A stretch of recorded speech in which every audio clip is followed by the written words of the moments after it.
नमो विष्णुपदाय कृष्णपृष्ठाय भूतले श्रीमते भक्तिवेदान्त स्वामिनिधि नामिने नमस्ते सरस्वती देवे गौरवाणी प्रचारिणे निर्विशेष शून्यवादी वाचात्य देशतारिणे जय श्री कृष्ण चैतन्य प्रभु नित्यानंद श्री अद्वैत गदाधर शिवासादि गौरव भक्त वृंदा हरे कृष्णा कृष्णा कृष्णा हरे हरे हरे राम राम राम हरे हरे हरे कृष्णा कृष्णा कृष्णा कृष्णा हरे हरे हरे राम राम राम हरे हरे हरे कृष्णा कृष्णा कृष्णा हरे हरे हरे रामो राम राम हरे हरे हरे कृष्णा कृष्णा कृष्णा हरे हरे हरे रामो राम राम हरे हरे जय राधा माधव कुंज बिहारी जय गोपी जन वल्लभ गिरिवरधारी यशोदानंदन व्रज जन रंजन यशोदानंदन व्रज जन रंजन यमुना तीरावनचारी जय राधा माधव कुंज बिहारी हरे कृष्णा कृष्णा कृष्णा हरे हरे हरे रामो राम रामो हरे हरे हरे कृष्णा कृष्णा कृष्णा हरे हरे हरे रामो राम रामो हरे हरे जय प्रभुपदा जय प्रभुपदा जय गुरुदेवा गुरुदेवा जय गुरुदेवा जय जय प्रभुपाद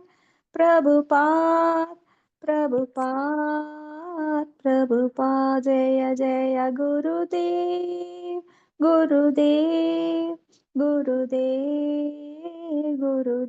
नित्य गौर हरि बोल हरि बोल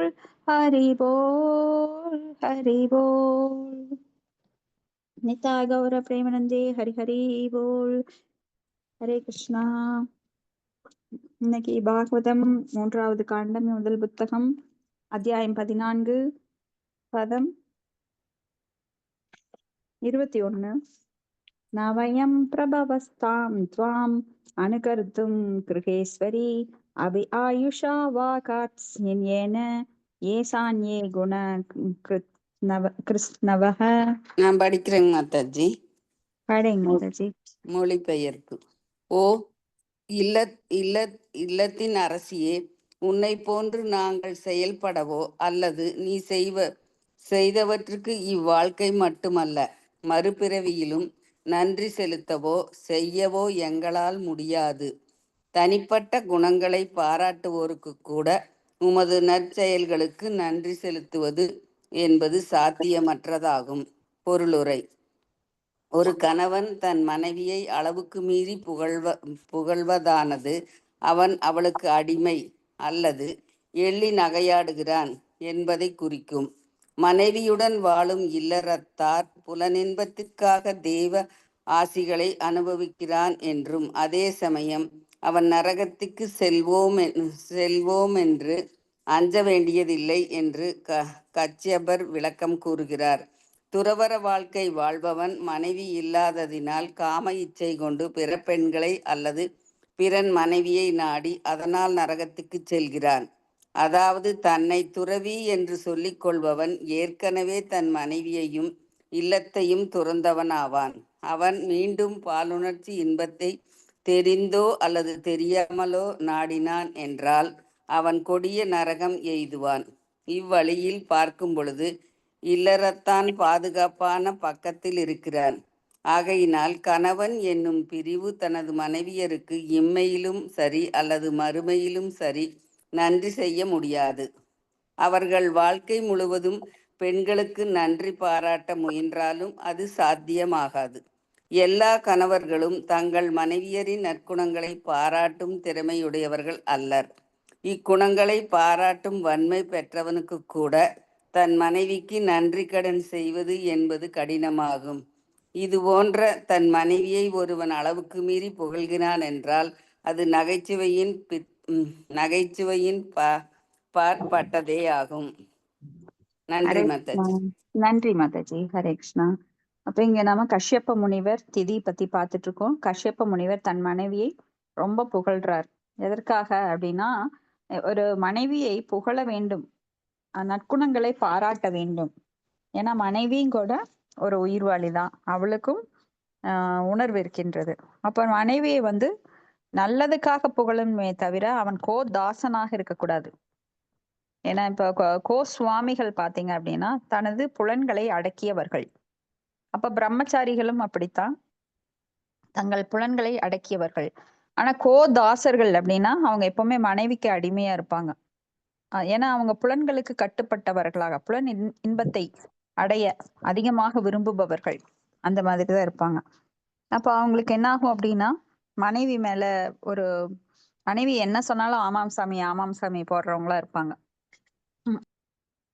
சுய கட்டுப்பாடு இருக்காது, ஒரு சுயமாக ஒரு முடிவெடுக்க தெரியாது. அப்போ ஒரு பெண்ணானவள் ஒரு கணவனை அடிமை பண்ணினா அப்படின்னா அவ தவறான வழி நடத்தக்கூடும்.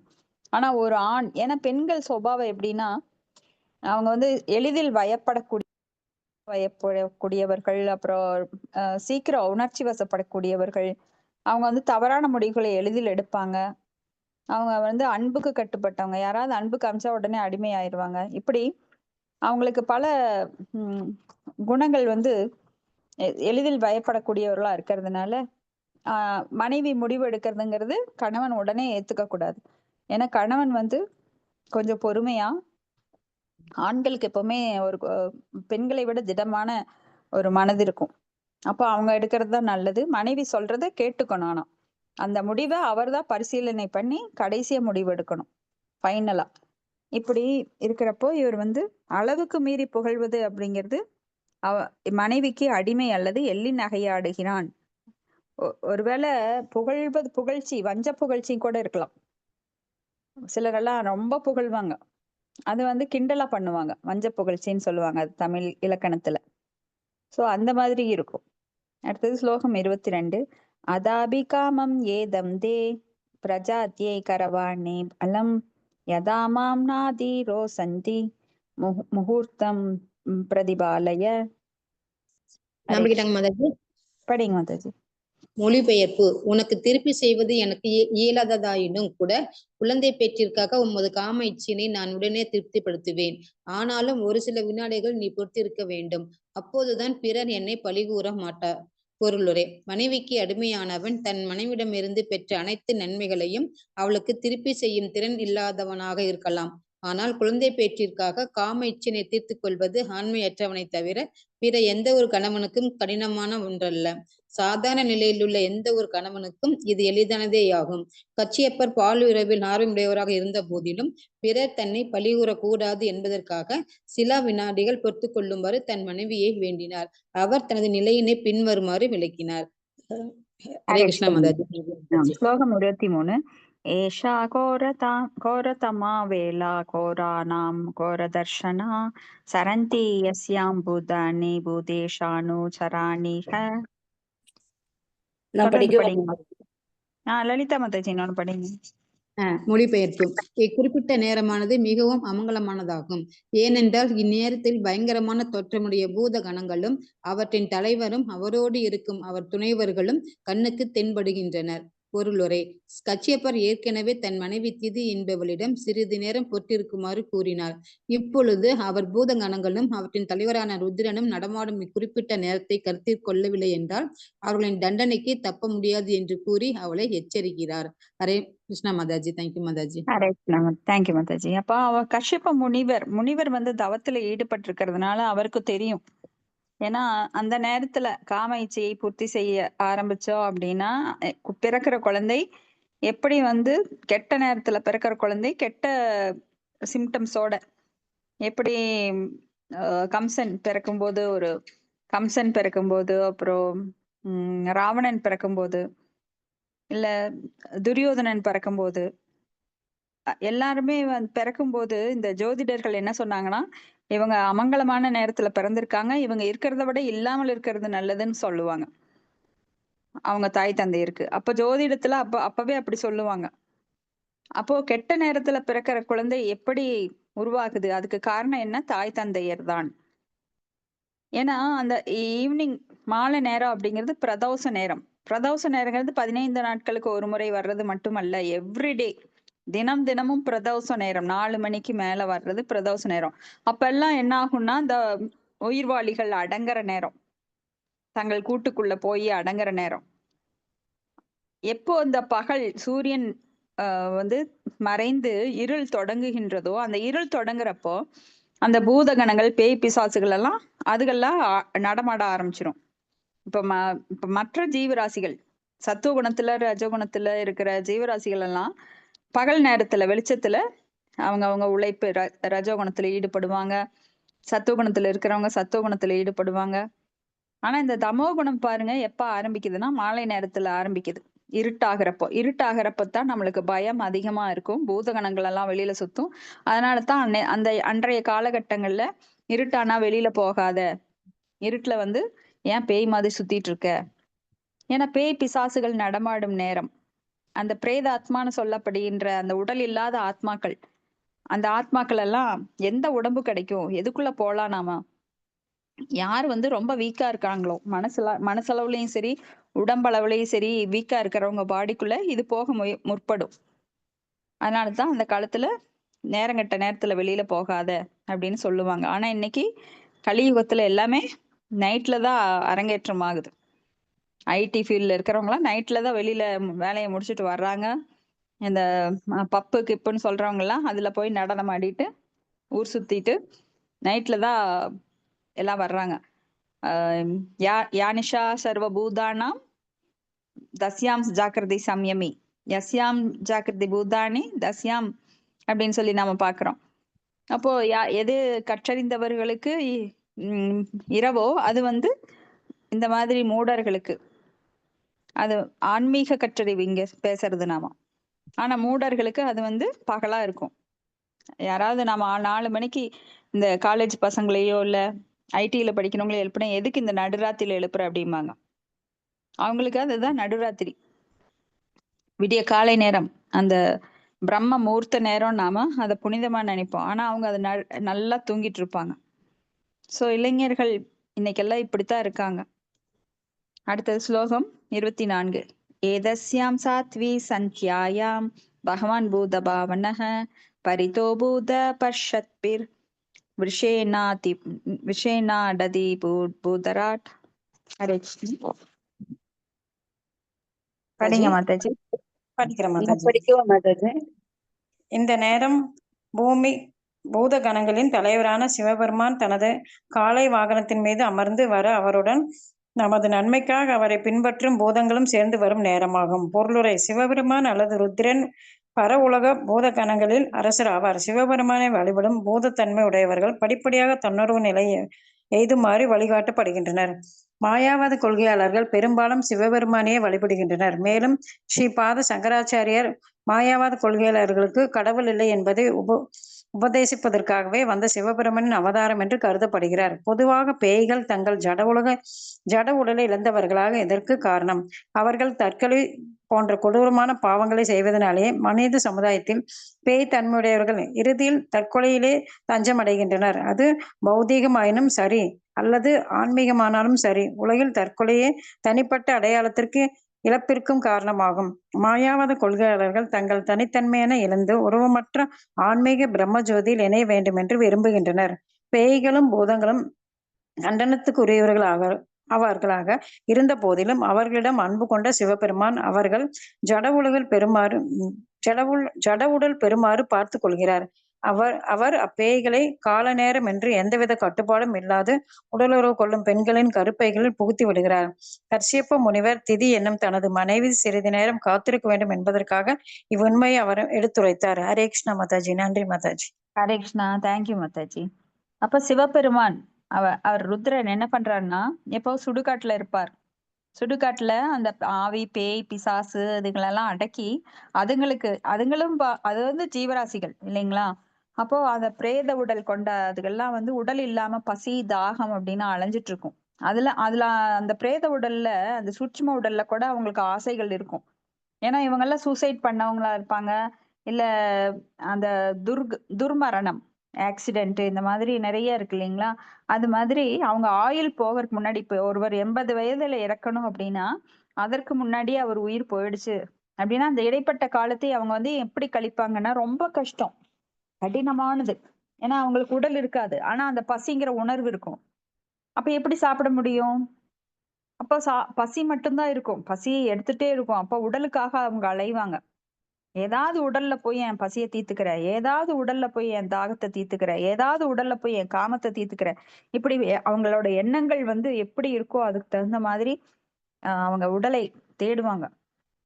அப்ப இந்த பூத கணங்களுக்கெல்லாம் யார் ஆதரவு தர்றான்னு பார்த்தானா சிவபெருமான். அவர் வந்து சுடுகாட்டுல நீங்க பார்த்திருப்பீங்க, மண்டை ஓடுகளை எல்லாம் போட்டிருப்பார் மாலையா. அந்த சுடுகாட்டு சாம்பலத்தான் அவர் உடம்பு முழுசா பூசியிருப்பார். நெற்றியிலும் தோள்பட்டைகள்லயும் கால்கள்லையும் இடுப்புகள்லையும் அவருடைய உடம்பு ஃபுல்லா சாம்பல் பூசியிருப்பார். இன்னைக்கு அகோரிகள் சிவபெருமானை வந்து இமிட்டேட் பண்றதா அவங்களும் அந்த மாதிரி தான் நடந்துக்கிறாங்க.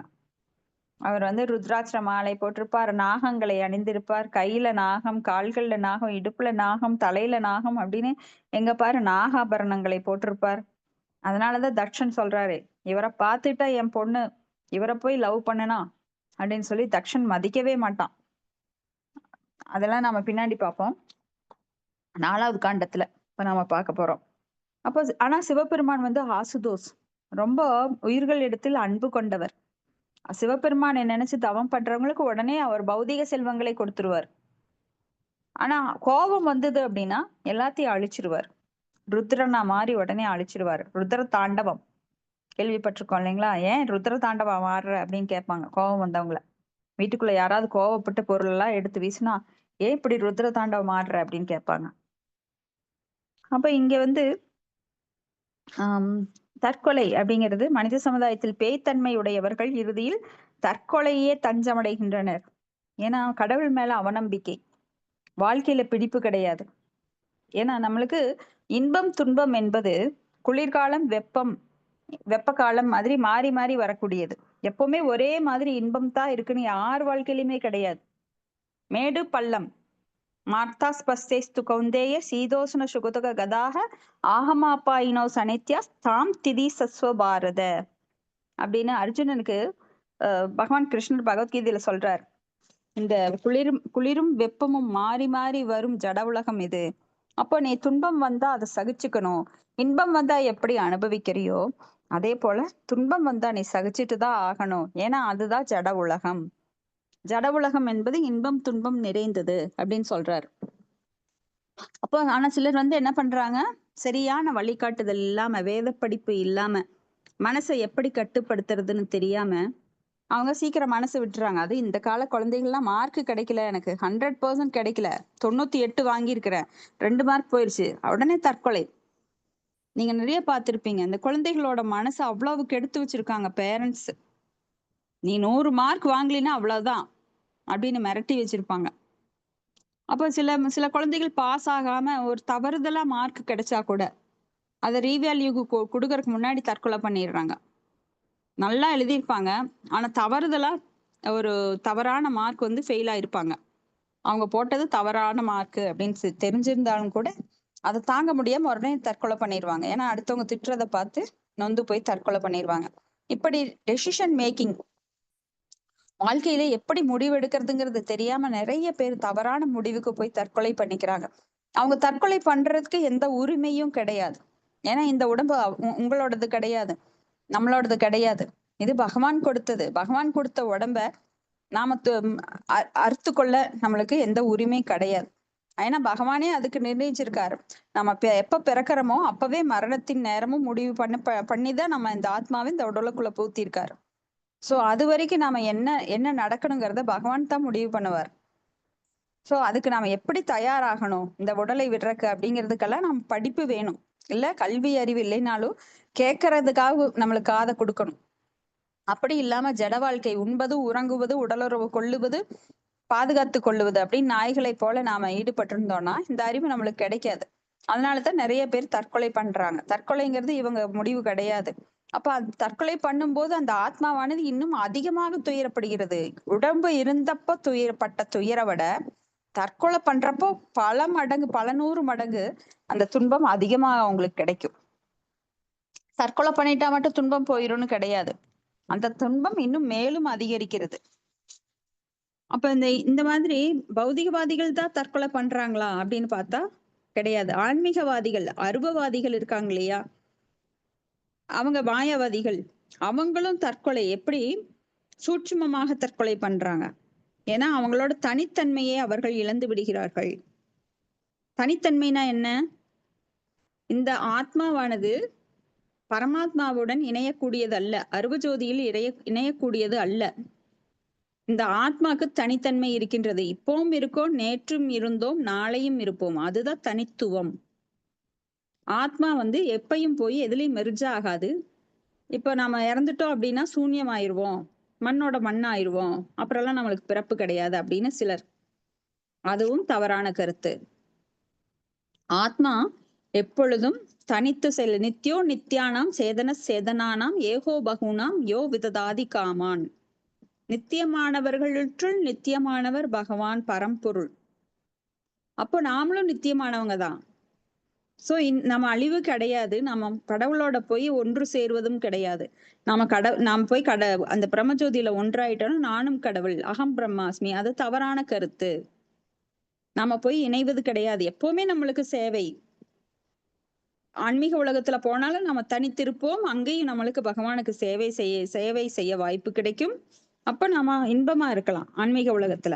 ஆனா ஜட உலகத்துல தப்பி தவறி வந்ததுனாலும் இங்கேயும் தனித்திருக்கிறோம், இங்கேயும் நாம நித்தியமானவங்க தான். ஏன்னா இந்த ஆத்மா ஆன்மீகமானது, உடல் தான் பௌதிகமானது. இந்த பௌதிகமான உடம்புல ஆத்மா உறைந்திருக்கின்றது. அந்த ஆத்மா வந்து 9 வாயில் கொண்ட குடிலையில அடைஞ்சு கிடக்குது. இந்த ஜெயில, இந்த உடம்பெனும் ஜெயில அடைஞ்சு கிடக்குது. இதை விடுவிக்கணும். அப்ப நம்ம விடுவிக்கிறதுக்கு என்ன பண்ணணும்? பக்தி தொண்டு பண்ணணும்.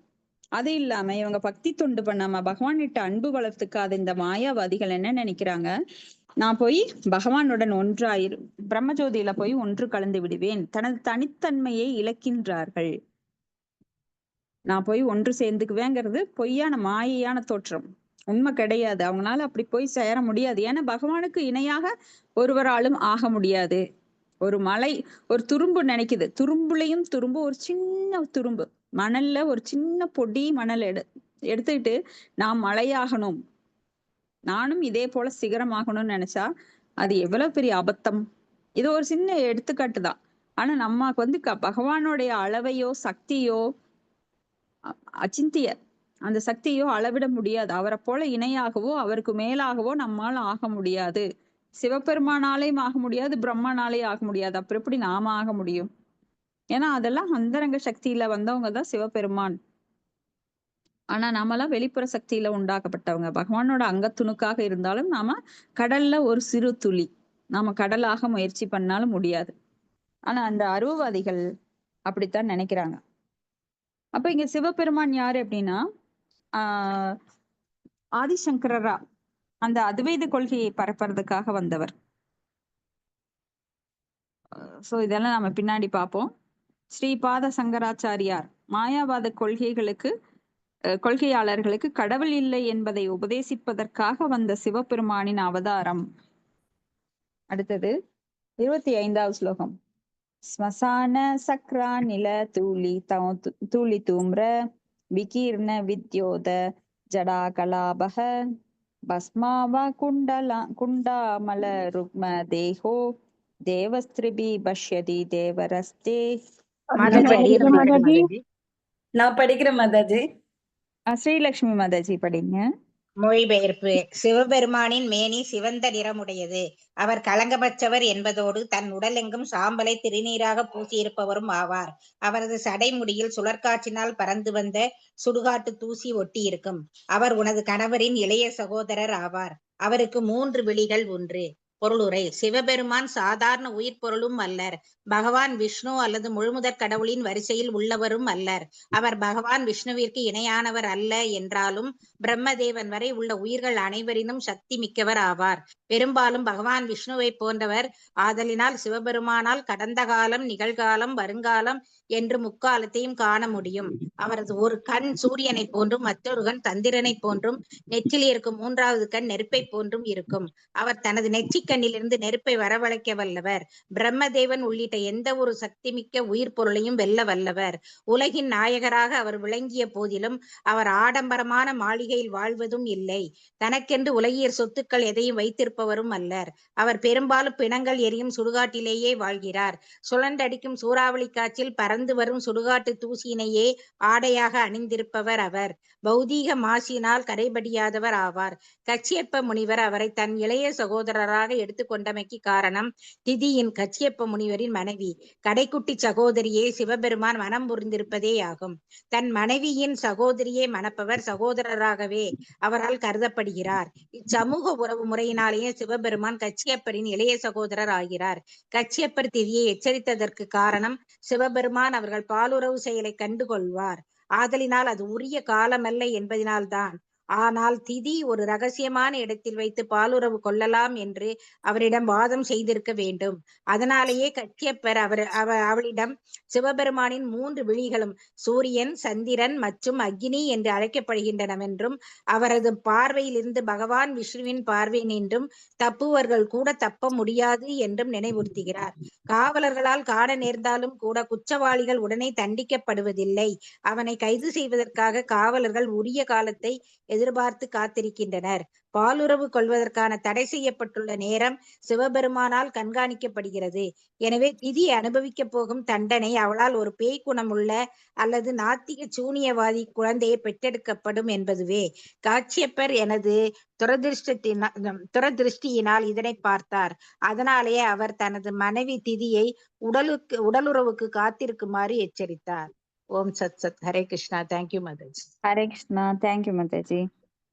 அப்போ இங்க சிவபெருமான் இந்த பிரேதாத்மாக்கள், பூதாத்மாக்களை எல்லாம் சுடுகாட்டுல கண்ட்ரோல் பண்ணவர். ஏன்னா அவங்க கிட்ட அன்பு காமிக்கிறதுக்கு இங்க மற்ற தேவர்கள் தயாரா இல்ல. ஏன்னா தண்டனை கொடுக்கத்தான் யமதர்மன் போன்ற தேவர்கள், அக்னி தேவர்கள் இவங்கெல்லாம் இருக்காங்க. ஆனா இவங்க சத்துவகுணத்துல கிடையாது, ரஜோகுணத்திலையும் தமோ குணத்திலையும் ஊறி கிடக்கிறவங்க. ஏன்னா இவங்கெல்லாம் ரொம்ப உக்கிரமானவங்க. இந்த பேய் பிசாசுகள் எல்லாம் ரொம்ப கடினம் கட்டுப்படுத்துறது. அதுங்கெல்லாம் ரொம்ப ஆர்ப்பாட்டம் பண்றக்கூடிய ஒரு ஜீவராசிகள். ஏன்னா அவங்களுக்கு உடல் கிடைக்கல, பல துன்பம், அந்த உடல் சூட்சும உடல்ல பல துன்பங்களை அனுபவிச்சுட்டு இருக்கிறவங்கனால பொறுமையெல்லாம் காக்க முடியாது, சாந்தமா இருக்க முடியாது. அவங்க ரொம்ப அலைப்பாய்வாங்க. ஏன்னா வாழும்போது அவங்க குணம் அப்படித்தான் இருந்திருக்கு. ரொம்ப பேராசைனால ஏற்பட்ட துயரம், அதனால அவங்க தற்கொலை.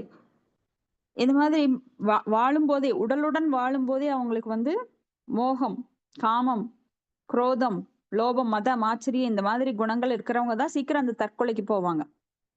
இப்படிப்பட்டவங்கள உடலை விட்டாலும் கூட அந்த மனசு, அந்த உணர்வு அப்படியே தான் இருக்கு. சோ அசுத்தமான உணர்வு கொண்ட அவங்களுக்கும் ஒரு இடம் தர்றார், சுடுகாட்டுல இடம் தர்றார், அவங்களை கட்டுப்படுத்துறார்.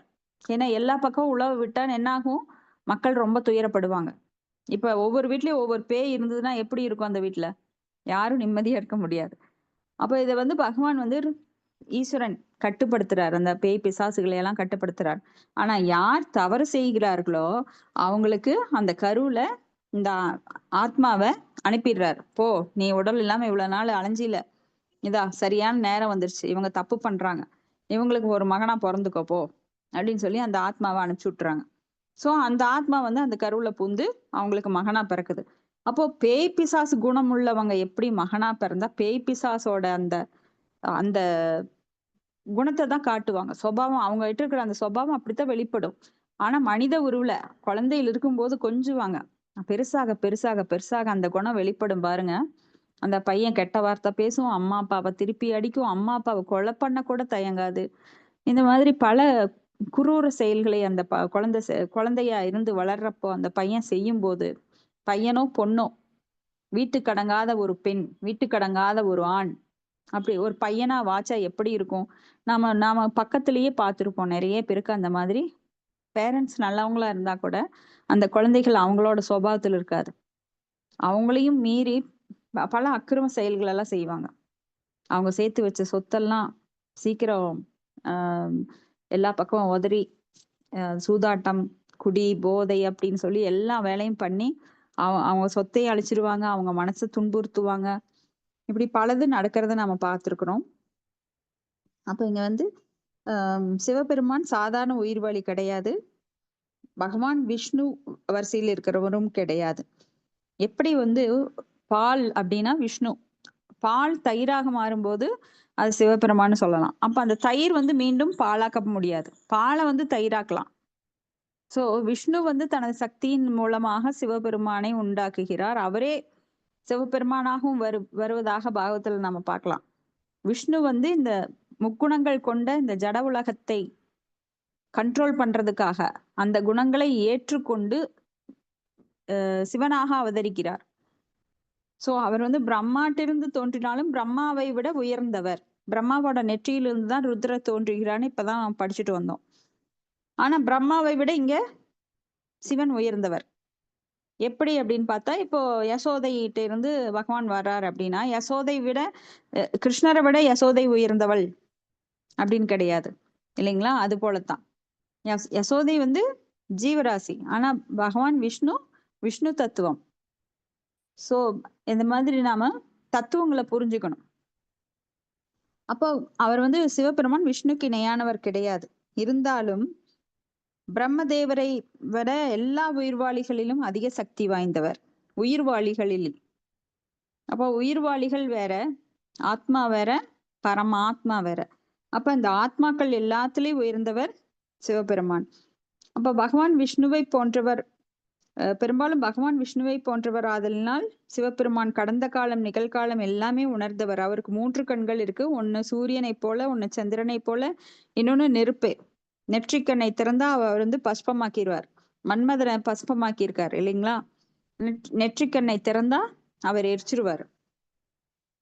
அப்ப பிரம்மதேவன் உட்பட ஒவ்வொரு சக்தி மிக்க உயிர்வாளியையும் வெல்ல வல்லவர். உலகின் நாயகராக அவர் விளங்கிய போதிலும் அவர் ஆடம்பர மாளிகையில எல்லாம் வாழ்றது கிடையாது. ஏன்னா அவர் வந்து எப்பவுமே விஷ்ணுவோட வழிபாட்டுல தியானத்துல உட்கார்ந்து இருக்கிறத பார்த்திருப்போம் நாம. சிவபெருமான் எப்பவும் ஆழ்ந்த தியானத்துல இருப்பார். அதனால அவர் திருமணம் செய்துக்க கூட விரும்பல. ஆனா பார்வதி தேவி அவங்களையே அடையணும்னு சொல்லி உமாதேவி தவம் இருந்து சிவபெருமானை அடையறாங்க. அப்போ விஷ்ணு தான் அவங்க கல்யாணத்தையே நடத்தி வைக்கிறாங்க.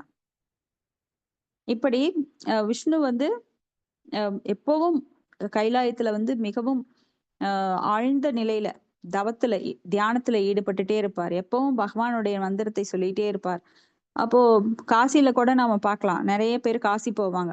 காசியில என்ன பண்றாருன்னா, அவர் இறந்த உயிர்களை காதுகள்ல ராம மந்திரம் ஓதி ஓதி எல்லாரையும் பகவானோட லோகத்துக்கு திருப்பி அனுப்புறார் அப்படின்னு நம்ம பாக்குறோம். அங்கேயும் அவர் வந்து ஆத்மாக்களுக்கெல்லாம் விடுதலை தர்றாரு. எப்படி? ராமநாமம் ஓதுவதன் மூலமா. அங்க இறக்குறவங்களோட காது வந்து வலது காது கொஞ்சம் தூக்கி இருக்கும். நீங்க கேள்விப்பட்டிருக்கலாம். அங்க இறக்குற பிணத்தோட காது வந்து வலது காது தூக்கி இருக்கும். ஏன்னா சிவபெருமான் அந்த காதுல ராம மந்திரம் மோதி அந்த ஆத்மாக்கு விடுதலை தருகின்றார். எப்பவுமே ராமநாமத்துல அங்க ஈடுபட்டு இருப்பார். இப்படி பகவான் எப்பொழுதும் விஷ்ணுவோட தியானத்துல ஆழ்ந்திருப்பார். அப்போ இங்க வந்து பாலுறவுக்கு உரிய காலம் கிடையாது. ஏன்னா சிவபெருமானுக்கு இவங்களுக்கும் உறவு இருக்குது. யாருக்கு? திதிக்கும் சிவபெருமான் கஷ்யப்பருக்கு இவங்களுக்கு எப்படி உறவு முறை ஆகுதுன்னா, இப்ப திதியோட சிஸ்டர் சின்ன சிறிய தங்கை தான் பார்வதி தேவி. உமாதேவி. உமா பார்வதின்னு பல பெயர்கள் இருக்கு அவங்களுக்கு. தாக்ஷாயினி அப்படின்னு. அப்போ ஏன்னா தங்கச்சியோட கணவர் தானே சிவபெருமான். அதனால அவர் ஒண்ணும் நம்மள பெருசா எல்லாம் இது பண்ண மாட்டாரு, கண்டுக்க மாட்டாரு. சட்டம் வந்து நம்மளுக்கு கிடையாது, ஏன்னா அவர் நெருங்கிய உறவினர் அப்படின்னு பௌதிகமா நினைச்சிட்டாங்க. அப்போ சிவபெருமான் கண்ணுக்கு தெரியாம கூட நாம ஏதாவது தவறு செய்யலாம் அப்படின்னு நினைச்சா அதுவும் முடியாது.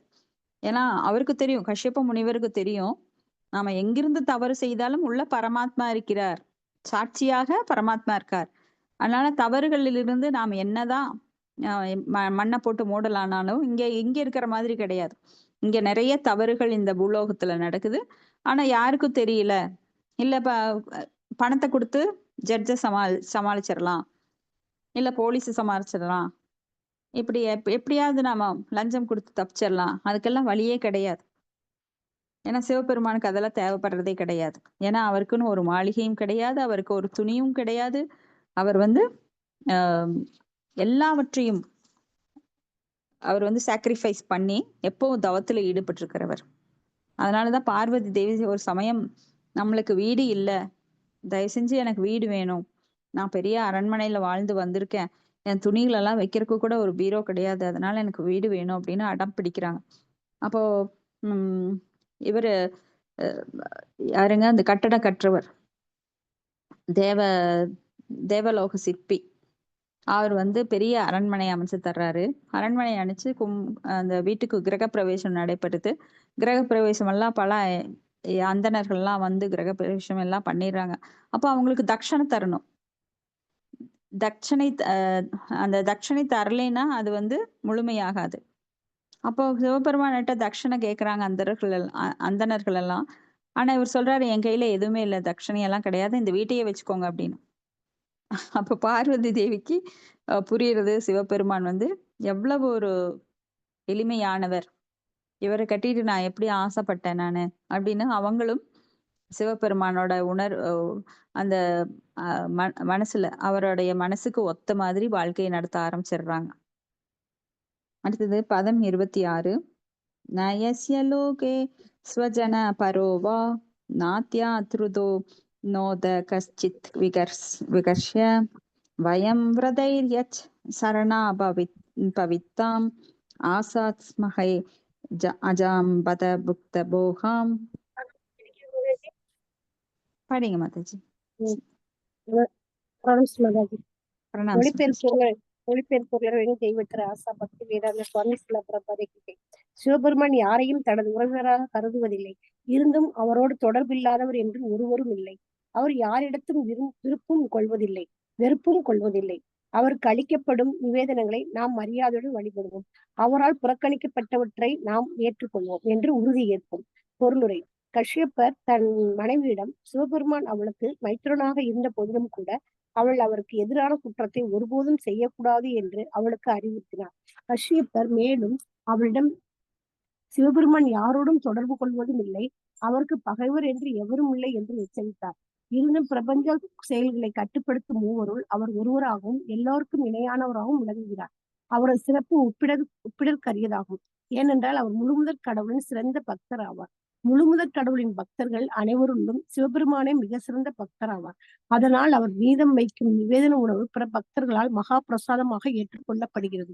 பகவான் கிருஷ்ணருக்கு அர்ப்பணிக்கப்படும் நிவேதனம் பிரசாதம் என்று அழைக்கப்படுகிறது. ஆனால் அதே பிரசாதம் சிவபெருமான் போன்ற சிறந்த பக்தர்களால் உண்ணப்படும் பொழுது அது மகா பிரசாதம் என்று அழைக்கப்படுகிறது. எல்லோரும் அடைவதற்கு விரும்பும் உலக செல்வங்களை சிவபெருமான் பொருட்படுத்துவதே இல்லை. சக்திமிக்க ஜட இயற்கையின் வடிவமாக திகழும் அவர் மனைவி பார்வதி அவரது முழு கட்டுப்பாட்டின் கீழ் இருந்தும் அவர் அவளை பயன்படுத்தி தான் வசிப்பதற்கு ஒரு வீடு கூட கொண்டதில்லை. இந்த ஒரு உரையிடம் இன்றியே இருக்க விரும்புகிறார். அவரது சிறந்த மனைவியும் அவரோடு பணிவுடனும் இசைவுடனும் வாழ்கிறார். பொதுமக்கள் சிவபெருமானின் துணைவியான துர்க்கையை பொருள் வளத்திற்காக வழிபடுகின்றனர். ஆனால் சிவபெருமானோ பொருள் ஆசை சிறிதுமின்றி அவளை தன் பணியில் ஈடுபடுத்துகிறார். அவர் தன் மனைவியிடம் எல்லா வழிபாடுகளிலும் விஷ்ணு வழிபாடே மிக உயர்ந்தது என்றும் அதைவிட சிறந்தது அவருடைய பக்தனையும் விஷ்ணுடன் தொடர்புடைய எதனையும் வழிபடுவதாகும் என்றும் அறிவுறுத்துகிறார். ஹரே கிருஷ்ண மாதா. தேங்க்யூ. ஹரே கிருஷ்ணா. தேங்க்யூ மாதாஜி. அப்ப சிவபெருமான் வந்து ஆசுதோஸ் அப்படின்னா மிகவும் அதிகமான அன்பு செலுத்தக்கூடியவர் உயிர்வாளிகளிடம். அதே சமயம் கோபம் வந்தா எல்லாத்தையும் அழிக்கவும் கூடியவர். அதுபோல அவர் வந்து வைஷ்ணவானாம் யதா சம்போ, வைஷ்ணவர்களில் மிக உயர்ந்த வைஷ்ணவர், விஷ்ணுவோட பக்தர்கள முதன்மையானவர். சோ அவர் வந்து எப்பவுமே ஒரு லீகலா மட்டும்தான் நடந்துப்பார், சட்டப்படி மட்டுமே நடந்துப்பார். எனது உறவினர்கள் அதனால இவங்க தப்பு பண்ணினா நான் கொஞ்சம் அவங்க மேல கரிசனம் காட்டுறேன், அதெல்லாம் கிடையவே கிடையாது. சிவபெருமான் எப்பொழுதும் ஆழ்ந்த தியானத்துல இருப்பார். அவர் மிக உயர்ந்த நிலையில இருக்கார். சிவபெருமான் வந்து பகவான் விஷ்ணுவை எப்பொழுதும் மனதுல தரிச்சு அவரை வந்து தவம் பண்ணிட்டே இருக்கிறதுனால இந்த ஜட செயல்கள் எல்லாம் அவருக்கு பொருந்தவே பொருந்தாது. யாராவது வந்தா எந்திரிச்சு நிக்கணும், அவங்களுக்கு மரியாதை தரணும், இதற்கெல்லாம் அப்பாற்பட்டவர். சோ ஜட செயல்கள்ல சில நியதிகள் இருக்கு. யாராவது உயர்ந்த வைஷ்ணவர்கள் வந்தா எந்திரிச்சு நிக்கணும், அவங்களுக்கு மரியாதை செலுத்தணும், அவங்கள வணங்கணும், அவங்களை போற்ற வேண்டும். ஆனா சிவபெருமானுக்கு இதெல்லாம் பொருந்தாது. ஏன்னா பக்தியில மிக உயர்ந்த நிலையில் இருப்பவர்கள் ஜட செயல்கள்ல அந்த சடங்குகளை எல்லாம் செய்ய வேண்டிய அவசியம் கிடையாது. இப்ப பக்தர்களையே பல நிலைகள் இருக்காங்க. கீழ் நிலையில இருக்கிற பக்தர்கள் கண்டிப்பா திதி கொடுக்கணும், அவங்க எல்லாருக்கும் கட்டுப்பட்டவர்கள், தேவர்களுக்கு கட்டுப்பட்டவர்கள், முன்னோர்களுக்கு கட்டுப்பட்டவர்கள், அவங்க இன்னும் பல உயிர்வாளிகளுக்கு கட்டுப்பட்டவர்கள், உறவினர்களுக்கு கட்டுப்பட்டவர்கள், நண்பர்களுக்கு கட்டுப்பட்டவர்கள், எத்தனையோ கட்டுப்பாடுகள் இருக்கு. தேவர்சி பூதாத்த நிருணாம் பித்ருணாம் ந கிங்கரோ முனிச்சராஜன் சர்வாத்மாக யக சரணம் சரண்யம் கதோ முகுந்த பரிகிருத்திய கர்த்தம். ஆனா தூய பக்தி நிலையில இருக்கிறவங்க இந்த சடங்குகளுக்கு கட்டுப்பட்டவர்கள் கிடையாது. அவங்க போய் சந்தியா வந்தனம் பண்ணணும் கிடையாது, பூநூல் போடணும் கிடையாது. சோ டைரக்டா இந்த உயர்ந்த பக்திக்கு வர்றவங்க அப்ப கிருபா சித்தி அப்படின்னு சொல்லக்கூடிய பகவானுடைய கருணையினால பக்திங்கிறது உடனடியாக அந்த தளத்துக்கு வர்றவங்க நிறைய பேர் இருக்காங்க. அவங்களுக்கும் இந்த கட்டுப்பாடு எல்லாம் கிடையாது. ஆனா நாமெல்லாம் வைதி பக்தி, கிரமமுறைப்படி வர்ற பக்தி, நம்மளதெல்லாம் ஸ்டெப் பை ஸ்டெப்பா சைமல்டேனியஸா நம்ம பக்தியிலையும் இருப்போம், பௌதிகத்திலையும் இருப்போம். அப்ப கொஞ்சம் கொஞ்சமா பக்தியில சில பர்சன்டேஜ் முன்னேறிட்டே வந்து அப்புறம் பக்தியில எவ்வளவு பிறவிக்கு அப்புறமும் முழுமையா 100% அந்த பரிபூரண நிலை அடையறதுக்கு பல ஜென்மம் ஆகலாம். பகுனாம் ஜென்மனாம் அந்தி. இப்படி பகவான் வந்து தன்னை எப்பொழுதும் பக்தன்னு சொல்லிக்கிட்டது கிடையாது. ஆனா எப்பொழுதுமே பகவானோட சேவையில ஈடுபட்டிருக்கார். ராமரா வந்தப்போ அவர் ஹனுமனா வந்தார். சிவபெருமானுடைய அவதாரம் தான் ஹனுமன். பகவானுக்கு சேவை செய்ய வேண்டும், தாசனாக நான் இருக்கணும் அப்படின்னு சொல்லி எப்பவும் பகவானுடைய நாமத்தை இந்த ஆஞ்சநேயர் உச்சரிக்கிறத நம்ம பார்த்திருக்கோம். ராம் ராம் ராம் ராம் ராம் ராம். அதுதான் அவருடைய மூல மந்திரம். எப்பொழுது ராமநாமத்தை ஜபிச்சு கொண்டே இருப்பார், தொடர்ந்து ஜபிச்சுட்டே இருப்பார். அதன் மூலமாகவே அவருக்கு வந்து சக்திகள் வாய்க்கப்பட்டது. அவர் வந்து இலங்கைக்கு பறந்து போறாரு. ராமநாமத்தை சொல்லியே அவரது மிகப்பெரிய உருவம் எடுக்கிறார். மிகச்சிறிய உருவம் அனிமா மஹிமா லஹிமா வாசித்வா ஈசித்வா காமப்பிரதாயக அப்படின்னு பல சித்திகள் அவருக்கு, அஷ்டமா சித்திகள் கைவிடப்படுகிறது. அவர் சூரிய தேவனிடமிருந்து பாடங்களை கற்றுக்கொள்கிறார். இப்படி பல சரித்திரங்களை நாம பார்க்கலாம். ஹனுமன் எப்படி பகவான் ராமபிரானுக்கு சேவை செய்தார் அப்படின்னு. அவர் வந்து அவ்வளவு ஒரு இப்பவும் அவர் வந்து சிரஞ்சீவியாக எல்லா கலியுகத்திலையும் அவர் வந்து இங்கேயே இருக்கார். ஏன்னா அங்க போயிட்டா பகவான் ராமச்சந்திரரை இது பண்ண முடியாது. அவரது ரூபம் வந்து விஷ்ணுவா மாறிடும். அதனால நான் இங்கேயே இருந்துக்கிறேன். எப்பவும் அவரை பற்றிய நினைப்பிலேயே நான் அங்க காலந்தள்ளிடுறேன் அப்படின்னு சொல்லி இங்கேயே இருக்கார். அப்போ சிரஞ்சீவிகள்ல அவரும் ஒருத்தர். இப்படி சிவபெருமானும் அதே மாதிரிதான். ஏன்னா சிவபெருமான் இருந்து வந்தவர் தான் ஹனுமன். அப்ப சிவபெருமான் வந்து எப்பவும் பகவானுக்கு சேவை செய்ய அவர் வந்து தாழ்மையான நிலையில, எளிமையான நிலையில, அவர் ஏதுமற்றவராக, அகிஞ்சன நிஷ்கிஞ்சன அப்படின்னா ஏதுமற்றவன். நான் வந்து இந்த உடலே அவருடையது, இந்த ஆத்மா அவருடையது, என்கிட்ட எதுவுமே இல்லை. ஏதுமற்றவன் அப்படின்னா என்கிட்ட எந்த பொருளும் எனக்குரியதல்ல, எந்த உறவும் எனக்குரியதல்ல, நான் இந்த உடல் அல்ல, இந்த உடலும் அவருக்குரியது, இந்த ஆத்மாவும் அவருக்குரியது. இதுதான் அகிஞ்சன நிலை. அந்த நிஷ்கிஞ்சன நிலையில இருக்கார் அவர் எப்பவுமே. சோ சிவபெருமான் மிக உயர்ந்த பக்தர்.